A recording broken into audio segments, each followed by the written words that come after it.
Il était une fois, dans un petit village nommé Alika, vivaient des femmes, des hommes, des enfants et particulièrement la famille de Amina. Ils vivaient heureux, dans la paix et l'amour. Tous les samedis, ils se rendaient au jardin de la place pour recueillir des fleurs. Jusqu'à ce qu'un jour, une tragédie survient sur les autoroutes du village. Le père eut un grave accident. Il a directement été conduit à l'hôpital. Malheureusement, après toutes les interventions du corps médical, ce dernier finit par mourir. La petite Amina, déboussolée, se retrouve orpheline à l'âge de 3 ans. La maman, quant à elle, désespérée et remplie de tristesse, se posant une panoplie de questions et se retrouvant maintenant seule avec Amina. Plusieurs années après, la maman de Amina finit par attraper une grave maladie et malgré toutes les interventions du corps médical, cette dernière finit aussi à son tour par rendre l'âme. Amina se retrouve donc orpheline, mais cette fois-ci à l'âge de 5 ans, ayant perdu son père et sa mère. Quelque temps après la mort de ses parents, Amina, vivant un gros sentiment de solitude, se laisse conduire dans des addictions à la drogue, à l'alcool et à la cigarette. Amina rate la mort à plusieurs reprises due à ses addictions. C'est dans certains centres de santé du village qu'Amina essaye de se battre pour vivre. C'est dans ce centre de santé que Amina reçoit sa tante qui vit en ville et qui est arrivée avec beaucoup de provisions afin qu'elle puisse se nourrir. Cette dernière lui fait la proposition de l'accueillir chez elle dès son rétablissement. Amina, vivant dans la rue depuis la mort de ses parents, accepte finalement la proposition de sa tante qui pour elle semble être une opportunité. Malheureusement, cette dernière n'avait aucune idée qu'à son arrivée, sa tante ferait d'elle sa ménagère.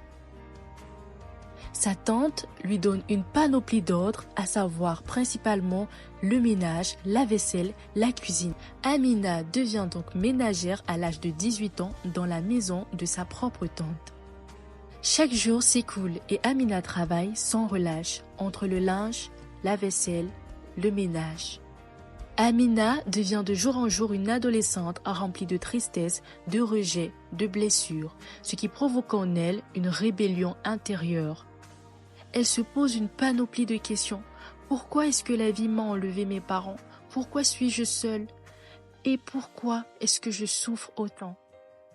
Un jour, Amina fait la rencontre d'un vieil homme dans un parc qui lui donne soigneusement des conseils après que cette dernière ait raconté sa vie. Ma chère Amina, dans la vie, nous traversons des épreuves qui peuvent sembler insurmontables. Je sais que tu as ressenti la douleur de la perte et de la solitude qui en découle. Mais écoute-moi attentivement, ma chère petite. Malgré toutes ces épreuves, il y a en toi une force et une lumière qui ne demandent qu'à briller. L'amour est la clé qui ouvre toutes les portes de la guérison. Apprends à t'aimer toi-même avec toutes tes imperfections et tes blessures. Ne laisse pas la peur ou l'amertume te voler cette capacité d'aimer. Pardonner, c'est libérer ton cœur du fardeau du ressentiment. Pardonner à ceux qui t'ont blessé libérera et te permettra de grandir en paix. L'espoir est celui qui nous garde en mouvement. Même quand tout semble sombre, crois en des jours meilleurs. Même lorsque les nuages cachent le soleil, chaque jour, il est une nouvelle chance de construire un avenir meilleur. Aie confiance en toi-même, en ta capacité de surmonter les obstacles et de transformer les défis en opportunités. La lutte pour ton avenir est un acte de foi. Crois en tes rêves, même quand ils semblent lointains. Chaque pas que tu fais vers la guérison et la croissance personnelle te rapproche de la personne que Dieu veut que tu deviennes. Ne laisse personne te dire que tu es incapable, car tu es précieuse et forte. Même dans les moments les plus sombres, te tendons la main pour te guider. » Après toutes ces merveilleuses paroles du vieil homme, Amina s'arme de force et de courage. Elle décide de chercher du travail sans informer sa tante. Magnifique nouvelle! Amina a réussi à avoir un rendez-vous pour une interview dans un restaurant de la place. Durant son rendez-vous, Amina fait preuve d'assurance et de confiance. Elle ne manque pas de s'imposer et de montrer ce qu'elle est capable de faire. La directrice du restaurant étant bluffée par la personnalité de Amina, elle finit par lui donner le poste de chef cuisinière dans son restaurant.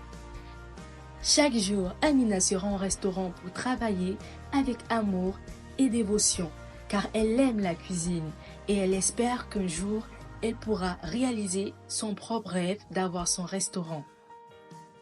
C'est avec un grand sourire qu'elle sert tous les jours les clients du restaurant.